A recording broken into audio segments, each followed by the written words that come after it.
Hey there, thank you so much for joining me for another episode of Figuring It Out. This is the place where we have real and from the heart conversations. I'm your host, Aggie, and today's episode is about the default diagnosis. Let's figure it out.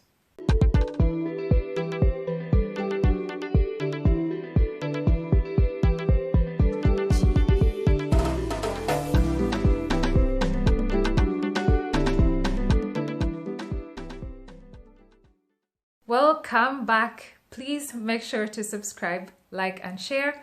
Thank you for letting me reach you by choosing to watch my episodes. Please help me to reach your network by sharing links to the episodes, especially the ones that you think will add value to your network. Today's episode is about the default diagnosis. Now, this episode was inspired by a post that I stumbled upon in the past weeks, and I will just read it out before we dig in.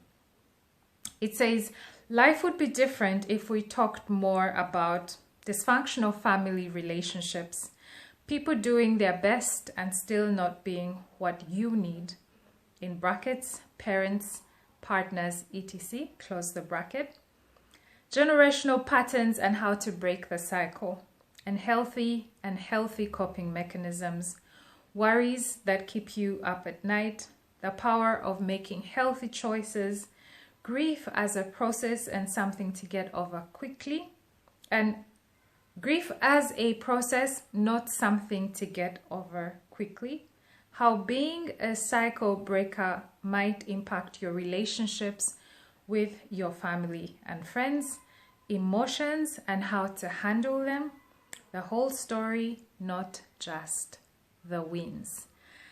There is so much depth in this post, and it left me thinking for so many weeks, if we know that we should be talking about these things, why don't we talk about them?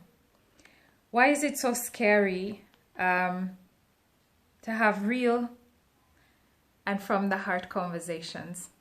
Why do we avoid them, and how do we go about it? And I've been reading this book called Coaching Habits.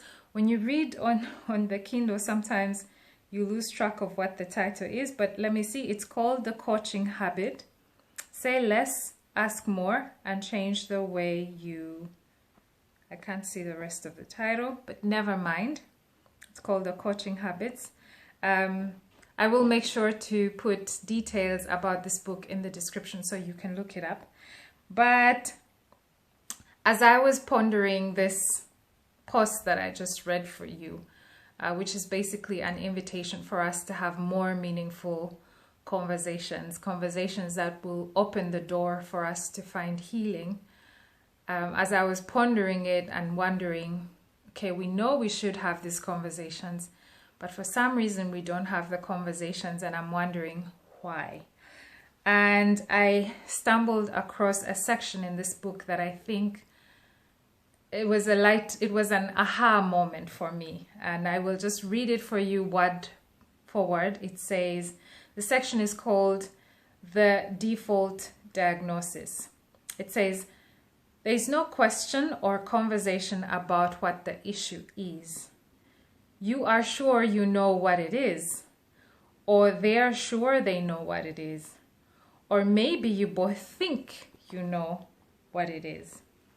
And so, bang, you are off to the races, pursuing something that, if you're lucky, is approximately-ish the real topic.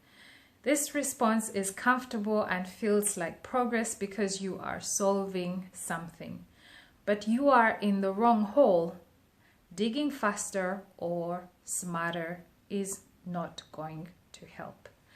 The default diagnosis is that we go straight to assuming that we know what it is that we should be talking about. So when people talk to us and express their feelings, or they express discomfort, or they express resistance, we judge them. Because in most cases, I don't know if I'm the only person who experiences this, but people tend to freeze you to a certain space and time and they deny the fact that perhaps you're growing, perhaps you're stretching, perhaps you are transforming yourself, your mind, your body, your spirit, and therefore you are not the same person you are when you were 12. You're not the same person that you are when you were 20.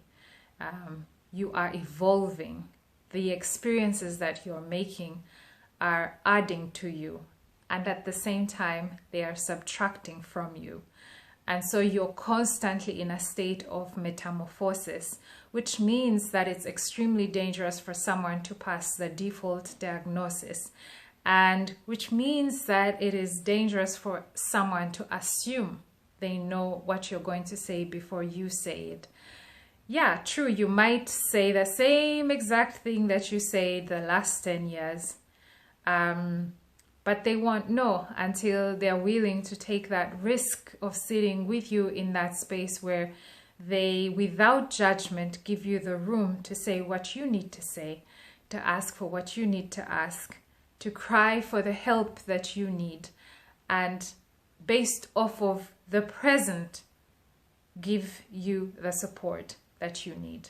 Most of us are not talking. We are avoiding the elephant in the room, or we're running a conclusion around how we think people are going to react. So that's where you hear statements like, that person is always so emotional, or that person is always so indifferent, that person. And if you take it a little bit further and say, but when did you last speak to that person? Or when did you last see that person? Sometimes, or when did you last let that person actually finish their statement without interrupting them?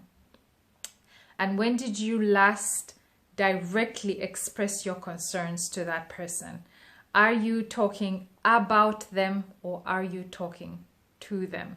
And when they talk to you, are you really listening? Or are you simply, and seeking to understand, or are you simply taking the surface and running conclusions? So I don't know how you feel about this, but I feel like this is what hinders people from having real, deep, and healing conversations, because I think A, maybe they're scared, but B, because unfortunately they run into the default diagnosis. And then what happens is that they start to prescribe a solution, but they prescribe it to a problem that they haven't fully taken the time to understand.